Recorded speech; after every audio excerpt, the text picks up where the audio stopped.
அஸ்ஸலாமு அலைக்கும் வரஹ்மத்துல்லாஹி வபரகாத்துஹு.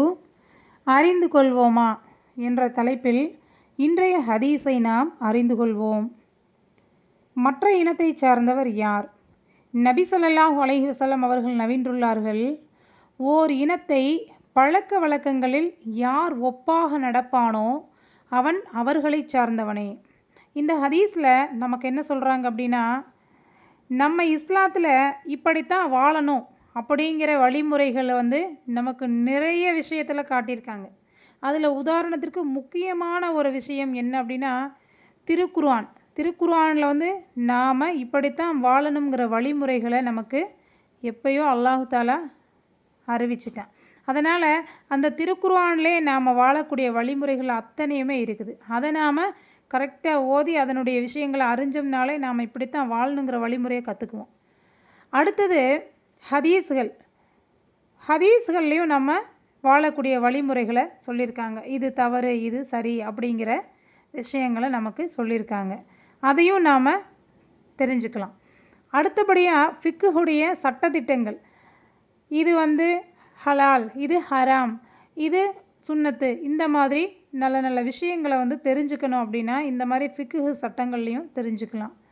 இல்லை அப்படின்னா நம்மளுடைய முன்னோர்கள் வாழ்ந்த காலங்கள், அதாவது நபிமார்களுடைய வரலாறுகள், சஹாபாக்களுடைய வரலாறுகள், இந்த மாதிரி புத்தகங்களை படித்தோம் அப்படின்னாலும் இப்படித்தான் வாழணும், இது செய்யணும், இது செய்யக்கூடாதுங்கிற வழிமுறைகளை நம்ம கற்றுக்கலாம். ஆனால் இந்த மாதிரி மார்க்க சம்பந்தப்பட்டமான விஷயங்களில் நாம் அசால்ட்டாக இருந்துட்டு எதையுமே கடைபிடிக்காமல் எதையுமே படித்து பயனடையாமல் மார்க்கத்தில் இல்லாத விஷயங்களை ஒன்று கொண்டு வர்றது.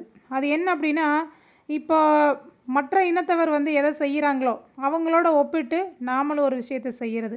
உதாரணமாக சொல்ல போனோம்னா, நாலு நட்சத்திரம் பார்க்குறது நம்மளை இஸ்லாத்தில் கிடையவே கிடையாது.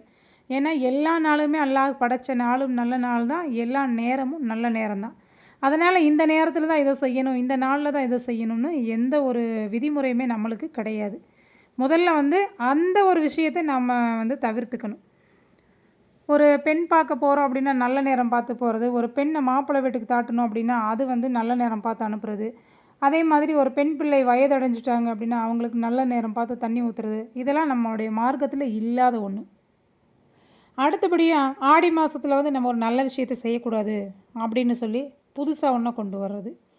அப்புறம் ஒரு குழந்தை பிறந்துருச்சு அப்படின்னா அதற்கு ஒரு பெயர் சூட்டுற விழா, மொட்டையடிக்கிற ஒரு ஃபங்க்ஷனு, இந்த மாதிரி ஒரு விருந்து உபசரிப்பு வச்சு கூட்டம் கூட்டி மொய் வசூல் பண்ணுறது, இந்த மாதிரியெல்லாம் ஒரு தவறான வேலைகள் இதெல்லாம். அடுத்தது பர்த்டே கொண்டாடுறது, இதுவும் நம்மளுடைய மார்க்கத்தில் இல்லாத ஒன்று. இதெல்லாம் நம்ம இஸ்லாத்தில் சொல்லப்படாத ஒரு விஷயங்கள். அப்புறம் ஒரு புது வீடு கட்டினாங்க அப்படின்னா புதுமனை புகு விழா அப்படின்னு சொல்லி ஒரு விசேஷம் வச்சிடுறாங்க. அதே மாதிரி பெண் பிள்ளைகள் வயது வந்துட்டாங்க அப்படின்னா அதுக்கு ஒரு சடங்கு. இந்த மாதிரி நம்மளுடைய இஸ்லாத்தில் இல்லாத விஷயங்களுக்கெல்லாம் ஒரு ஃபங்க்ஷனை வச்சிடுறது. இப்போ நாம் ஒரு ஃபங்க்ஷன் வைக்கணும் அப்படின்னா சும்மா ஒரு சாதாரணமாக ஒரு நல்ல விஷயத்துக்காக ஏதாவது நம்ம ஒரு 10 பேர்த்துக்கு சாப்பாடு போடணும்னு ஒரு எண்ணம் இருக்கா, எல்லாத்தையும் சொந்த பந்தங்களெல்லாம் வர சொல்லுங்கள், நல்ல விதமாக ஒரு துஆவை ஓதுங்க, இன்ஷா அல்லாஹ் எல்லாருமே சாப்பிட்டு போங்கன்னு சொல்லி ஒரு நியத்தில் எல்லாத்துக்குமே சாப்பாடு கொடுங்க, அது ஒரு நல்ல விஷயம். அதை விட்டுட்டு இந்த மொய் முறைக்காக வேண்டி எந்த ஒரு விசேஷத்தை செஞ்சாலும் அது மாற்று மதத்தவர்களை பார்த்து நாம் புதுசாக கொண்டு வர்ற விஷயங்கள் தான். அதே மாதிரி பெண் மாப்பிள்ளை இருவரையும் வச்சு நாம் ஃபோட்டோ எடுக்கிறது, அவங்க மேலே சாஞ்சு நிற்க சொல்லி அவங்க மேலே கை போட்டு நிற்கிற மாதிரி, இந்த மாதிரியெல்லாம் எடுக்கிறது ஹராமான விஷயம். அதனால் முடிஞ்ச அளவுக்கு இந்த மாதிரி விஷயங்கள்லேருந்து தவிர்த்துக்கணும். ஏன்னா இதெல்லாம் மார்க்கத்தில் இல்லாத ஒரு விஷயங்கள். இதை யார் இல்லாத ஒரு விஷயங்களை செய்கிறாங்களோ அவர்கள் அந்த சமுதாயத்தை சார்ந்தவங்கள் தான், அதாவது நம்மளுடைய இஸ்லாத்தை சார்ந்தவங்கள் அல்ல அப்படின்னு சொல்லி இந்த ஹதீஸில் சொல்கிறாங்க. அதாவது பழக்க வழக்கத்தில் யார் இன்னொருத்தரை போல் ஒப்பிட்டு நடக்கிறாங்களோ, ஒப்பாக நடக்கிறாங்களோ அவங்கள சார்ந்தவங்க தான் அப்படின்னு சொல்லியிருக்காங்க. நவுது பில்லா, அல்லாஹ் நம்மளை அப்படிப்பட்ட பாவமான விஷயத்திலிருந்து பாதுகாப்பானாக. இனிமேலாவது நாம் இந்த மாதிரி விஷயங்களை செய்கிறதுலேருந்து நம்மளை பாதுகாத்துக்கணும். முடிஞ்ச அளவுக்கு இந்த மாதிரி ஹதீஸ்களில் நாம் நல்ல விஷயத்தை சொல்லும்போது அதை கேட்டு மற்றவங்களுக்கும் ஷேர் பண்ணுங்கள். அல்லாஹ் உங்களுக்கும் எங்களுக்கும் கிருபை செய்வானாக. மீண்டும் நாளை ஒரு ஹதீஸில் சந்திக்கிறேன்.